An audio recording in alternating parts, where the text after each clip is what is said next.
Greetings once again, fellow girls, guys, and gaming fans. This is Small Archangel. Welcome to another episode of 7 Days to Die Creative Zone. It has been a while since we visited the Creative Zone, and this is the first time since Alpha 15. In a point of fact, I've just been so busy running my playlists, several of them for Alpha 15, and now we're getting near to the end of Alpha 15. I wanted to do a little bit of creative messing about, so I thought I'd share my build with you guys. And also, this is, as it says in the title, a ValMod build. I really wanted to do this because, firstly, I wanted to know whether creative mode could be used in ValMod to gain access to all of the features of it. The answer is yes.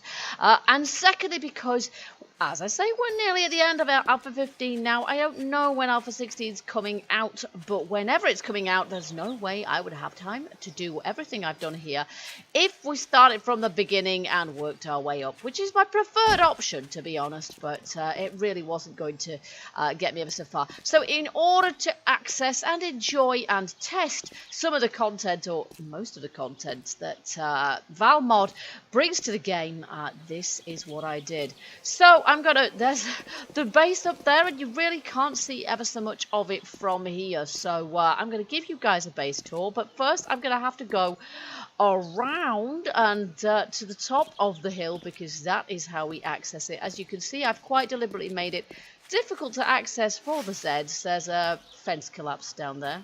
And then there's a few holes where a few frustrated zombies have tried to get, but they cannot climb up there to get to the base. So these cliffs are not like they used to be in the good flawed old glitchy days of sheer cliffs, but they're pretty sheer. They're sheer enough that we can't get up there, and neither can the zombies. So I see you guys at the top of the cliff. Okay, so it took me a little while to get up there, but access is via the garage in here. I haven't actually managed to make myself a mini bike just yet, but a bit of subterranean access which allows us to get in and out of here without without sort of exposing ourselves to any zombies that might be hanging around is pretty cool, and also having somewhere protected to keep your bike and all the parts as well. So we've got some fuel in there, we've got oil barrels there, we've got repair stuff in here. I haven't got much yet. And parts of bike there, so I'm getting ready to build a bike at this point.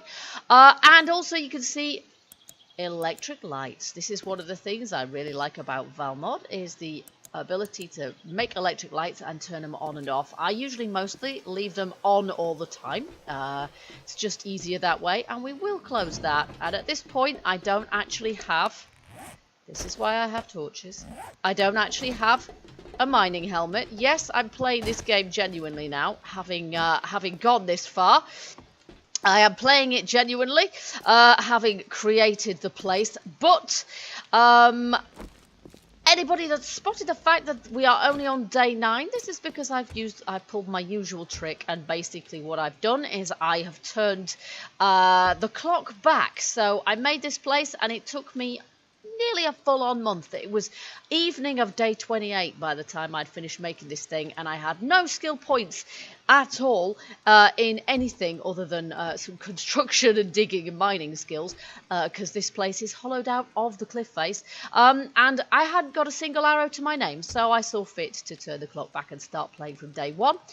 Okay, so this is just our little hallway area here, and we've got a quest board here. So this means that we can actually, and it costs us dukes, so it's not free, but you can get quests from this board, which is quite cool. I just thought it would look pretty nice in here as well, and as I said, I wanted to test all this stuff out. And this is our forge and supply chamber, and this is one of the most secure locations in the base, which is the way it should be, if you ask me. We've got some signs just to show, because these are the ValMod benches.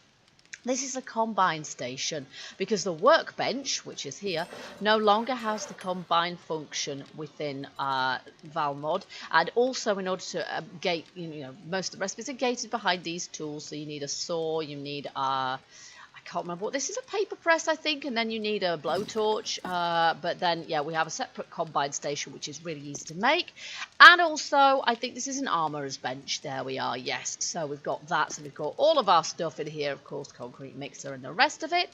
And our gun safe and stuff too. So not masses of storage space, but enough for little old me. I've got my lockers here for tools as well. And then this chest here is actually the chest that I use for gathering things to sell to the trader. And then we go into the base proper, and this has a vault door here, but I have also placed a house door in front of it now, the artisan bench, the artisan, which I will show you shortly. I can't remember where the flaming thing is now. I think I put it upstairs. Will allow us to make things like that as well. And again, in here we have electric lighting. And I've used lots of blocks and things that you can't normally gain access to.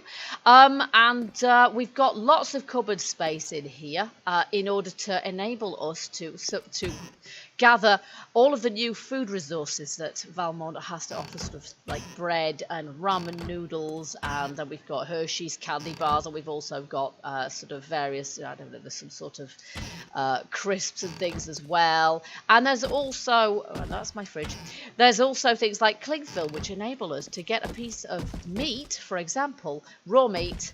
What are they doing in there? They go in there. There we go. Raw meat, and wrap it up so the zombies can't actually smell it. So, and also I've got some of these cabinets.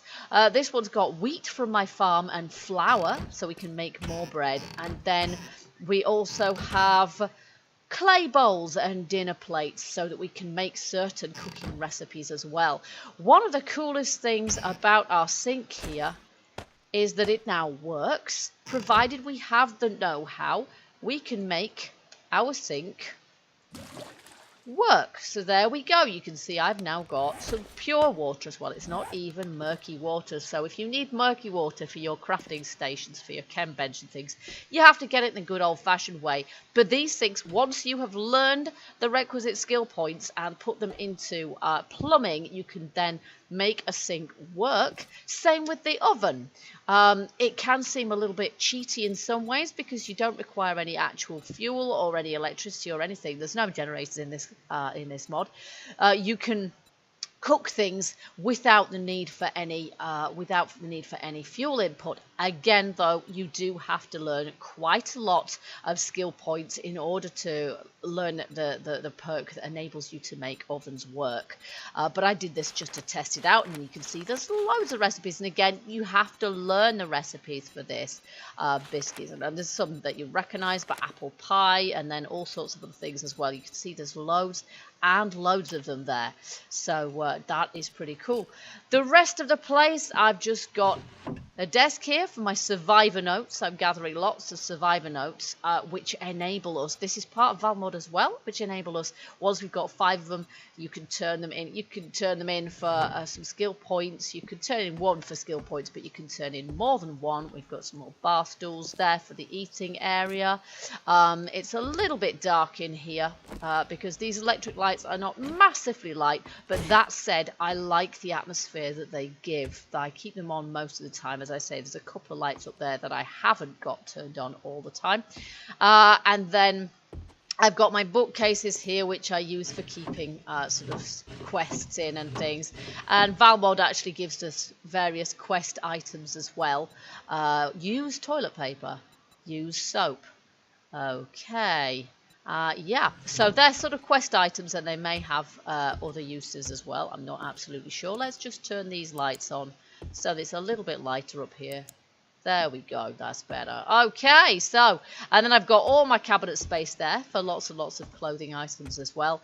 And then through here, as usual, I'm good. I like RP stuff myself, so I've got a proper bathroom in here. I've actually made a bathtub look, which I'm really quite pleased with some of the new steel blocks, and also a shower unit. And I actually put in a light fitting. This is one of the old light fittings, however, which doesn't turn on because I thought it looked kind of like a shower head.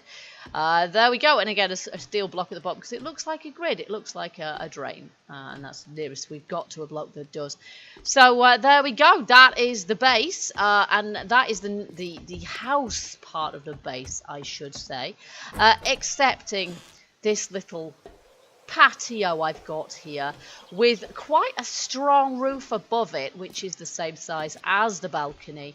I love the view I got here. I love that view. It is fantastic. I do like my views in this game. And of course, massive windows which serve the upper and lower stories so that we can get a good view and get some natural lighting as well.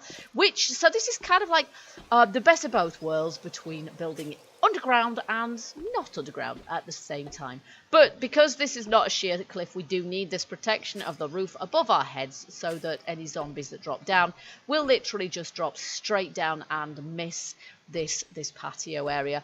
These are actually apple trees. They look like azalea bushes, but they will grow into full-grown trees. And I actually have 2 here, and I have some more in the garden, which I'll show you in a minute.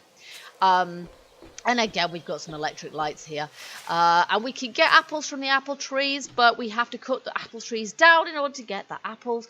At least, I think you do. They look kind of dead once you've hit them a couple of times, and I'm not sure if they grow back. These ones, when they've grown back, I think when they've grown up, I think I will just leave them and see if they grow back again. And here we actually have another one of the ValMod items, which is the merchant delivery box. I don't know how a postman's going to get up here, but this is how it works. So again, it's got a cost in Duke, so it's not what I'd consider to be too cheaty. And you can see I can buy myself crossbows and all sorts of things. And this restock items, so you can see it restocks in about an hour's time with different stuff. So that just gives me a sort of a quick trader option thing, I guess. I'm not entirely sure if I would make one of those. I just wanted to test out everything. So pretty much everything ValMod offers, I shoved in here just for the heck.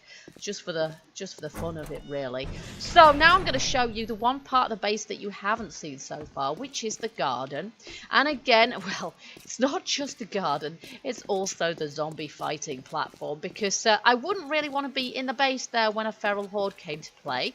There is, and you probably can't see it from here, there is some defense apart from the roof over our garden, over our little patio here, which is here. Down each side, because zombies can just kind of hang out there. You can see where they've punched holes in the ground as well. I did make some sheer, and they took a lot of digging out and a lot of building. You can see this place would have taken me a heck of a lot more than an in-game month had I had to do it from scratch, with getting all the materials as well.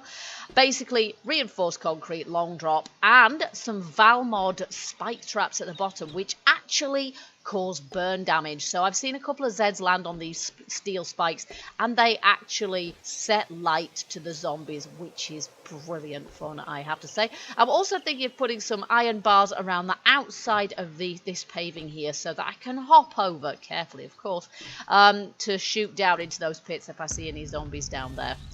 But the spikes tend to take care of them pretty well, actually, and there's one of these on each side, which means that if they do fall off the roof above, they are just going to fall straight down there and die horribly, which is the plan for keeping this place safe, because obviously as soon as a zombie lands on here, it's going to smash it straight through there, and bye-bye base.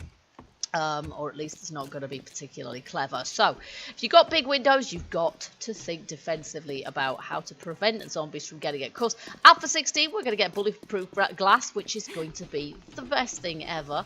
It's going to be fantastic being able to have secure windows. But until then, we've got to think more creatively. Okay, here we go.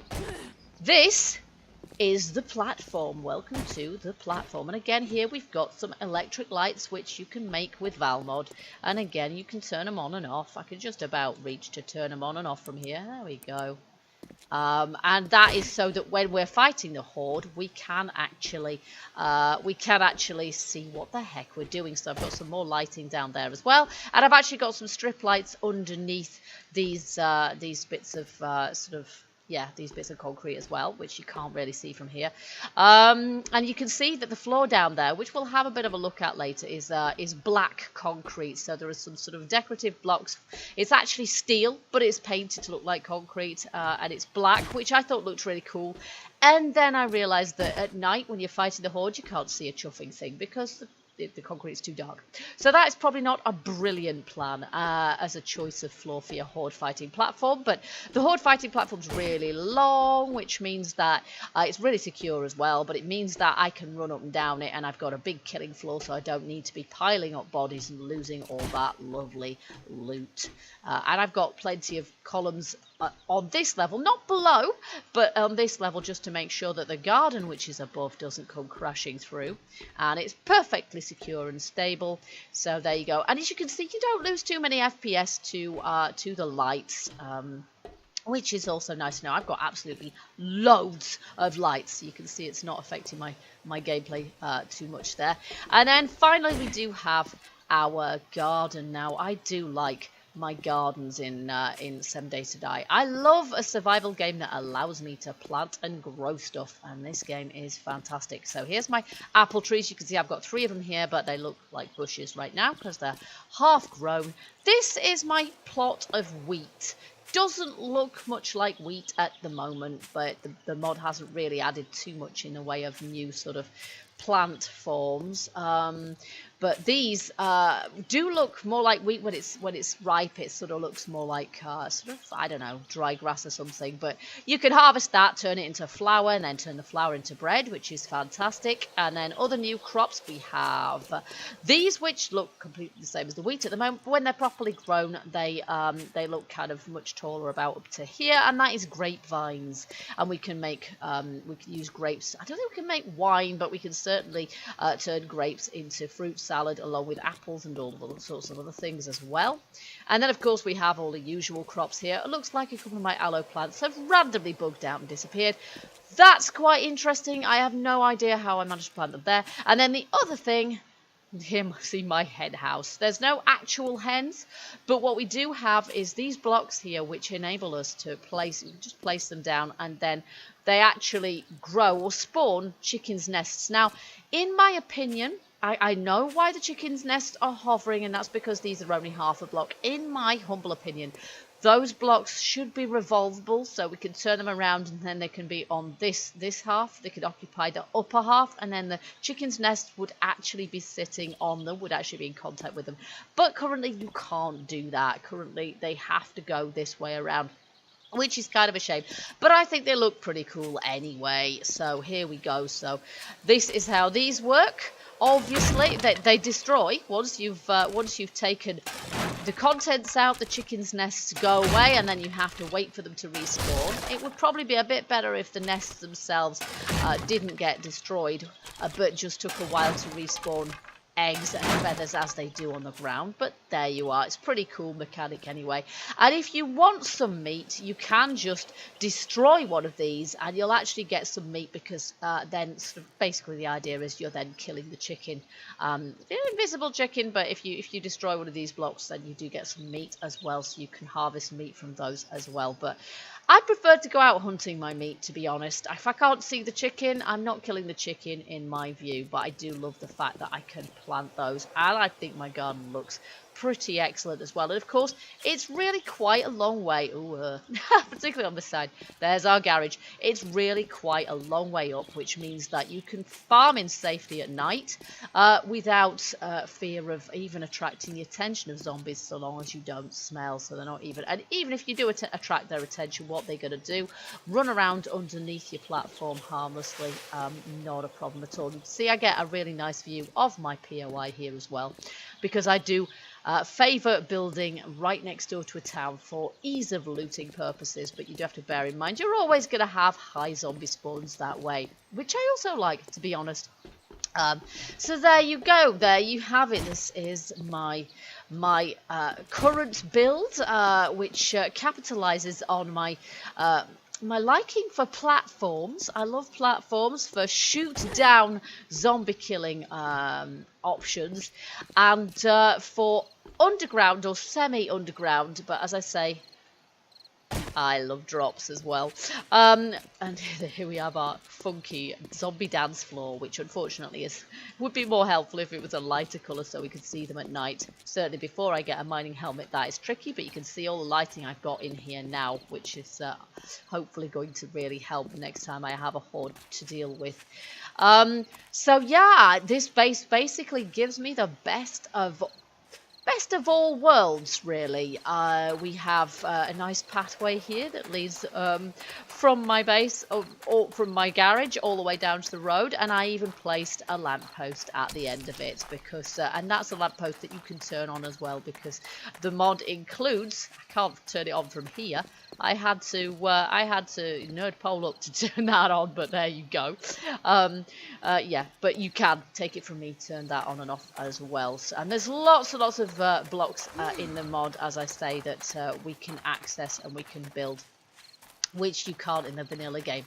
So there you have it. That is my creative ValMod build, and as I say, now I have made it. I'm playing it and seeing how I do with it. But there's an awful lot in this mod that I really, really like, and so you should probably look out for this in future if you're interested in another ValMod series. I may well be doing one. Until then, yeah, we're waiting on Alpha 16 to come out. You never know, depending on how long it takes. There may be another creative build before then, but in the meantime, keep watching my Insane in Navas game and the co-op I do with Helix Oblivion, and my ValMod series, of course, which will go on for as long as Alpha 15 does. Until then, I hope you enjoyed this video. If you like my base build, don't forget to let me know. Hit that like button. Also, feel free to leave me some comments and also suggestions. Tell me what kind of base builds you found effective as well. And I hope you guys will join me for the next video, whether it's creative 7 days to die or something else completely different. Until then, keep gaming, keep surviving, and stay happy. Bye bye for now.